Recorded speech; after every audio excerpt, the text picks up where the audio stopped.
Started back in 94. My uncle came by the crib, he said there's people marching outside. I asked for what? He said to live. He said you live with your choices.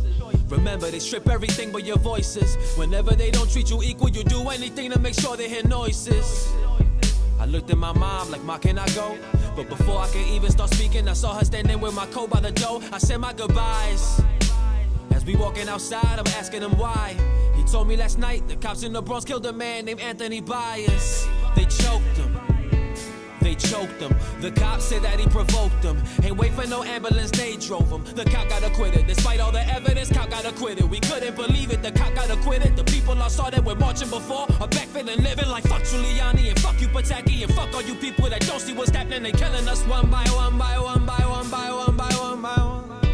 That was 4th grade. Ain't shit changed, man, I'm damn near 30. Still screaming fuck the police, cause you good guy cops never wanna point out who's dirty. M80s, bottles and bricks are being thrown. Several cars have been set on fire. Some of their occupants have been thrown from the cars. One building directly across from the building where 24-year-old Jose Garcia was shot was set on fire.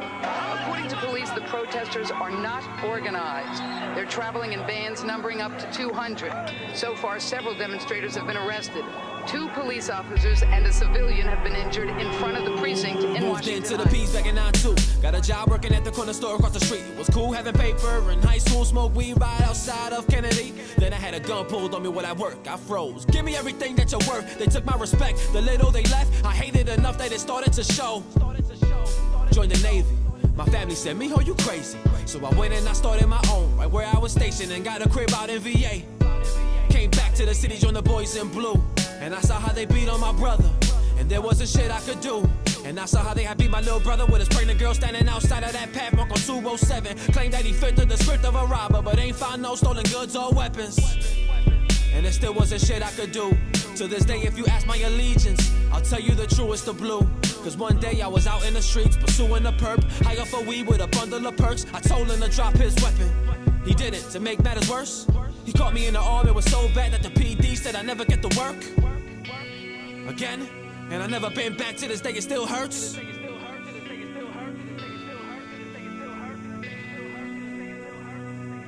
So you're not gonna tell me that a policeman who's dependent on other cops having his back is not gonna help them out if they get caught up in some shit.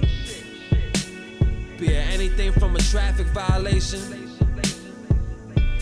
to murder. And until we start holding these cops accountable or making them hold each other accountable, we'll forever be divided. Accept the people. The people are strong. The power is in the people.